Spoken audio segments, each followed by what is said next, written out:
qiso cajiib ah. Sadaqada ku daaweeya cudur kasta, xitaa ha ahaado kansarka. Nin Masaari ah oo ku noola magaalada Qaahira ayaa xanuunsaday.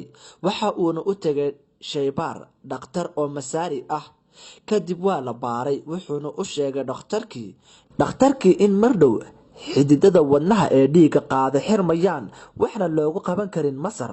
Waxa uu u sheegay inuu tago Yurub, halkaasoo uu ka helayo caawimaad xanuunkiisa ah.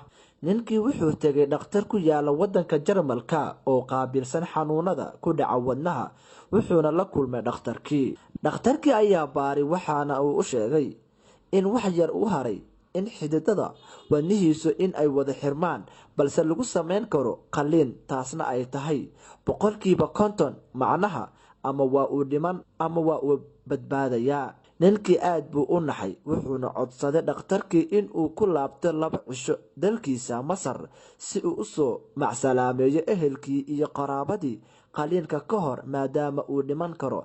Waana uu ka ogolaaday dhakhtarkii, wuxuuse u sheegay inuu soo dhaqsado. Ninkii wuxuu ku laabtay Masar, isagoo xaafadiisii kusii socda ayuu arkay gabar meel hilibka lagu iibiyo agteeda qashinka lafa ka guranaysa. Ninkii intuu istaagay ayuu u su'aalay gabadhii sababta ay lafaha u guranayso. Waxa ayna ugu jawaabtay, ciyaalkayga ayaan u guraya oo 2 sano hilib ma ayna cunin. Waxay sii raacisay, lafahan un baan u kariyaa oo maraq ayaan uga bixiyaa. Ninkii intuu naxay ayuu ku yiri inakeen. Waxa uuna u geeyay ninkii hilibka iiminayay oo ku dhowaa goobta qashinka. Waxa uuna ku yiri, gabadha toddobaad kasta way ku imaanaysaa, wixii hilib ay qaadan karto si anaa bixinaya lacagta. Ayadana waa uu u sheegay. Intay faraxday ayay u duceysay duco qalbiga ka soo go'day. Allow ku caafi oo ku sii wax walba oo jeceshahay inta aad nooshahay, ayay tiri gabadhii. Ninkii 2 cisho kadib ayuu tegay Jarmalkii.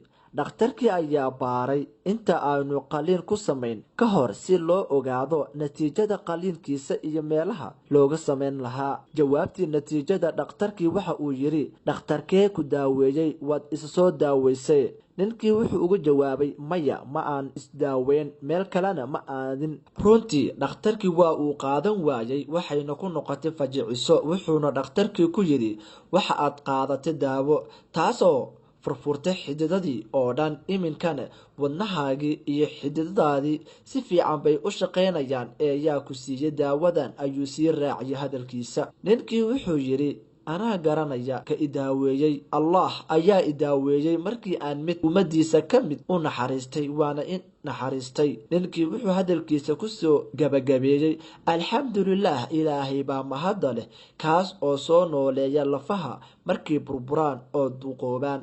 Walaal, mar walba sadaqada badi si Allah caafimaadkaaga kugu wanaajiyo.